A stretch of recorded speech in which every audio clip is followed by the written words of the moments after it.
Hello, my name is Dr. Bradley Alicea, and today I'll be talking to you about the mathematics of DevoWorm, or more specifically, developmental representations. I'm presenting on behalf of the DevoWorm group, which is a participatory open source computational developmental biology group. So one of the questions we try to ask in our group is, how do we capture the multitude of interactions and state changes, which could be in terms of cell identity or other things, that occur across embryogenesis? If we think about embryogenesis as a process defined by discrete and continuous dynamical models, we have a lot of options available to us. In front of you, you see a time lapse of C. elegans embryogenesis. And this is a series of images going roughly from fertilization to 27 minutes of development, roughly from fertilization to a 4-cell state.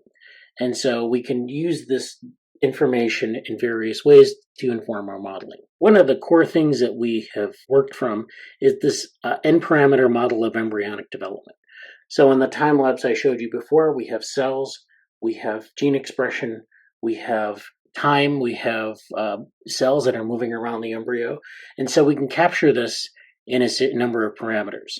And so here we have an embryo that I've just kind of drawn a cartoon of, and we have a number of parameters that can be stacked in various ways. So in this case, we're interested in the volume, which is the XYZ position of a cell centroid or a cell nucleus, depending on the information we have available to us. We have a time, so that we saw in the corner we had timestamp, and then we have things like migration angle, or when a cell divides, what direction does it move in? And there are other properties that we can also model, and you'll see throughout this talk what those are. So in this case, we have cell tracking data, and this is on the lower right, we have a 3-parameter point model. So what we've done is we've taken data from a primary source, and we're analyzing it as a secondary source of data. We're extracting the point cloud, and we're plotting that in 3 dimensions. So we have our XYZ representation here. On the right, we have what we call an embryo network for part of the embryo. So we've taken this point cloud, we've averaged out for specific cells, and we've built an interaction network here within sort of a 3D model of the embryo. And we've added a couple more parameters: time, division angle, the identity of the cell, and the interaction matrix, WIJ. So one of the things we can do with our secondary data is we can plug it into things like networks and geometric models, but we can also plug them into these spatial data structures called cellular automata. And so in cellular automata, we're asking the question, how do we capture pattern formation in cell migration dynamics as a computational process? And so a cellular automata is a series of cells on a grid that have interaction rules, and they can contribute to transitions from something like quasi-randomness to pattern formation, or you can use things like Rule 30, which are well characterized, to look at pattern formation from randomness as well. One of the things our group has contributed to the biological application of cellular automata is this idea of nested von Neumann neighborhoods. And so von Neumann neighborhoods are a mathematical tool from cellular automata which describe the interaction between cells. And so we can scale those up so that groups of cells can interact with other groups of cells, and those can be nested in a manner that you see at the lower left-hand side of the screen. Basically, adjacent cell centroids affect the next adjacent cell centroids, so these cells are cell centroids, and they can cause global cascades throughout something like an embryo, or maybe even like an organoid. And so Tom Porteges contributed this work with the rest of us in a book chapter back in 2016. Now we get to embryo networks. So embryo networks are a little bit different type of mathematical model. They're networks where you have a connectivity matrix, so you have nodes and you have edges. Those edges describe the interactions between the nodes. And so you have embryo networks. This is our paper on embryo networks. Basically, you can take that point cloud of data that we had before, and you can extract cell centroids from those and the interactions between those cell centroids using a number of different criterion, and you can get networks.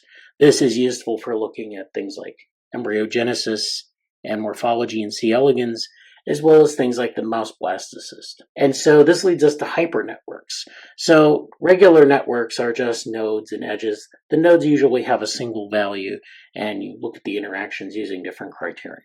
In hypernetworks, you have nodes that have a bunch of nodes inside of it. So it's a hypernode. Each of those nodes have their own set of connections, and you can do things like average over that group of nodes or have a variety of different outputs from a single node. And so this is something we use to model something called anastomoses, which are the connections between things. So basically what we're doing in this image is we're looking at an embryo as it's differentiating into different types of tissues. And we have different groups of cells, and they're contributing to what will become different structures, such as somatic cells, the neural connectome, the reproductive tract, and so on. And so we have these division of cell type, and we have different cells that contribute to that.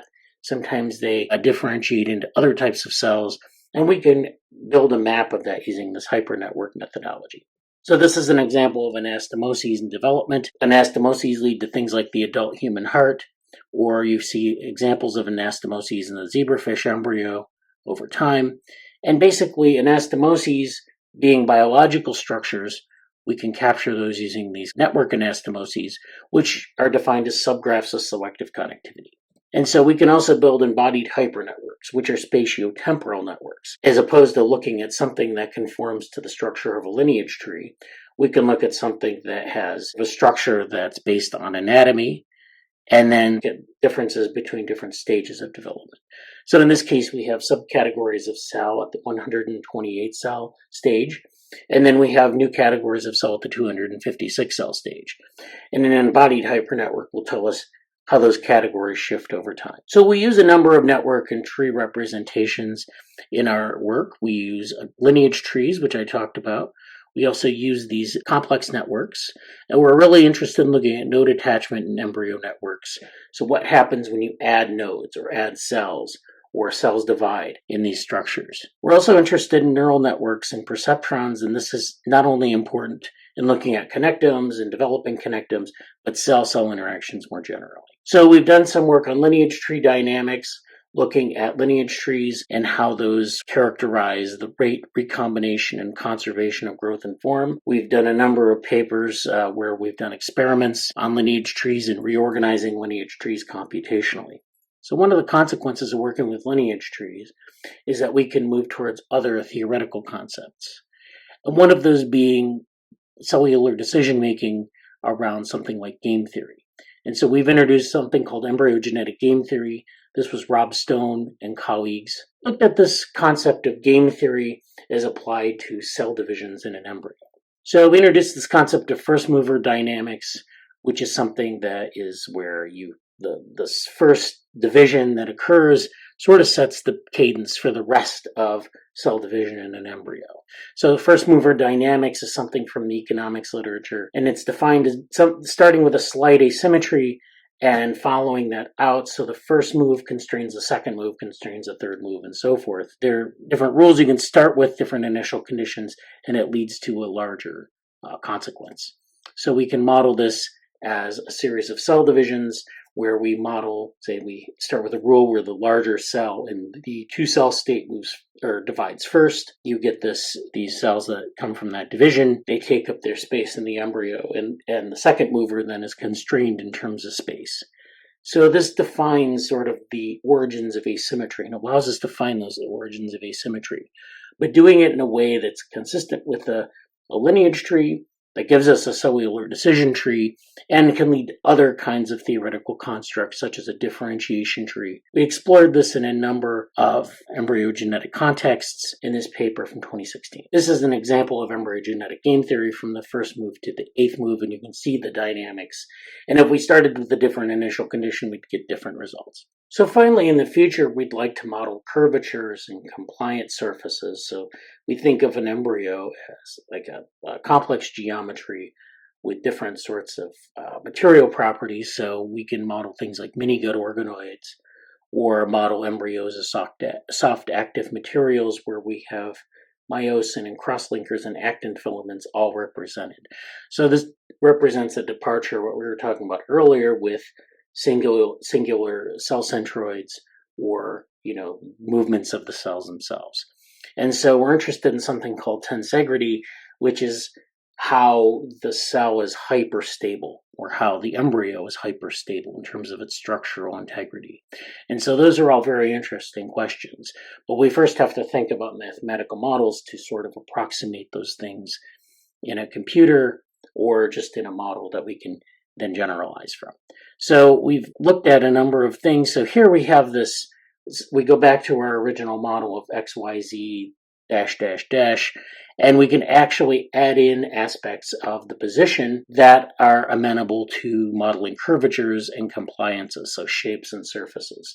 So this is a recasting of our original multi-parameter model, where we have, the ability to integrate position over curvature and integrate position for movement in a soft material. And so this, we can modify our data structures to represent continual shape formation on a three-dimensional surface. And again, this unlocks a number of theoretical concepts that we can explore. One really nice example of this type of modeling and representation comes from this paper, Developmental Incongruity is a Dynamical Representation of Heterochromy. And so if you go to this paper, you'll see a lot of really cool modeling examples. But in this example, what we're doing here is we're building a model of the embryo that's explicitly spherical. And we're taking that sphericity of the cells and the tissues and the differentiation tree that emerges from different tissues differentiating at different times. And we're mapping it to the outputs of a gene regulatory network architecture. And we're visualizing this as what we call an expression tree. So these different colored blobs are tissue at different levels of the tree. So as the differentiation tree unfolds, like a lineage tree, you get the formation of different tissues at different times, and they descend from other precursor tissues and cell types. So we can see this mathematical model here. You have the depth of the tree, the angle of differentiation, the gene factors acting in cis. The depth of the tree is where it's acting in trans, and then the blob volume itself, which are these little colored blobs, and their size. So the idea is that their size are the number of cells in that tissue, and the depth is the number of branches in the tree. So thank you for your attention. I'd like to draw your attention to something I didn't talk about explicitly, but we're on Hugging Face and GitHub with our DevoLearn platform. So DevoLearn is a machine learning platform that we've been working on to analyze different aspects of developmental data and build developmental models. So we've got we work with a lot of neural network techniques. We work with graph neural networks, recurrent neural networks, and we're interested in analyzing primary data and extracting theoretical and mathematical insights.